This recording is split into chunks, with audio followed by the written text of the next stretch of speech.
7월부터 중국 갔다가 간첩될라. 코에 걸면 코걸이. 중국의 반간첩법 개정으로 관광객, 기업, 교민, 주재원들 비상이 걸렸습니다. 혐의 입증이 안 돼도 멋대로 처벌이 가능합니다. 고올라, 센 이슈만 고올라. 이슈를 요리하는 센슈입니다. 비상이 걸렸습니다. 중국이 간첩 행위의 범위를 넓히고 처벌을 강화한 반간첩법, 일명 방첩법 개정안을 7월부터 시행하면서 관광, 업무, 선교 등을 목적으로 중국을 찾을 우리 국민에게 주의보가 내렸습니다. 법적으로 비밀 자료로 간주되지 않는 통계 수집이나 지도 저장, 국가기관 사진 촬영도 처벌받을 수 있어 중국 내 해외 매체 특파원들과 글로벌 기업 주재원들에게 비상이 걸린 건데요.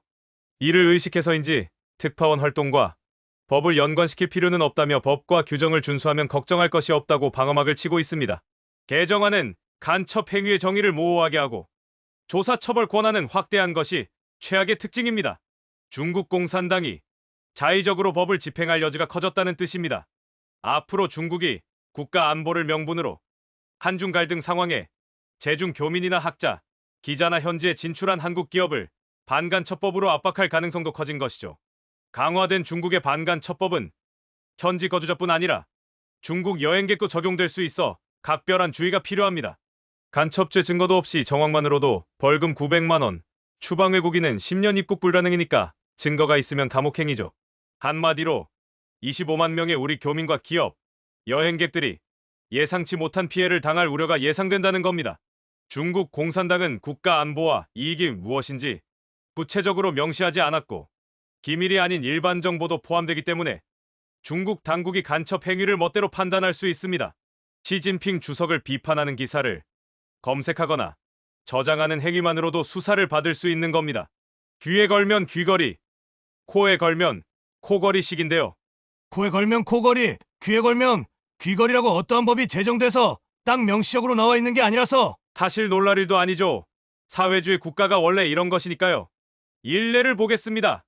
중국 반도체 산업 관련 분석 데이터나 시진핑 국가주석에 대한 비판성 글을 외국에 보내도 간첩으로 지목될 여지가 있는데요.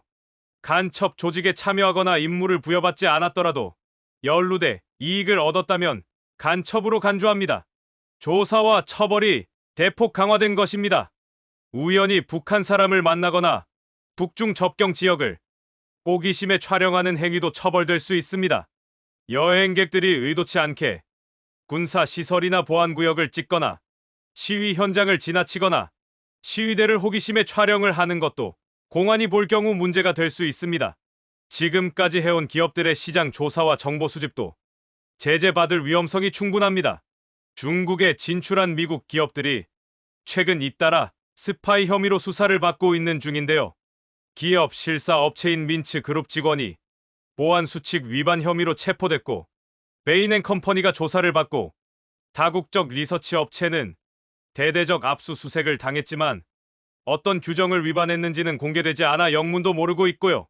일부 미국 기업들 사이에선 임직원들을 중국 출장 보내는 걸 꺼리는 분위기입니다.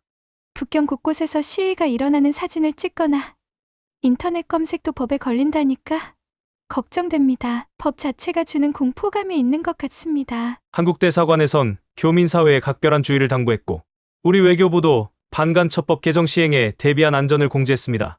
한마디로 어쩔 수 없이 가는 거 아니면 중국을 왜 가야 하나요?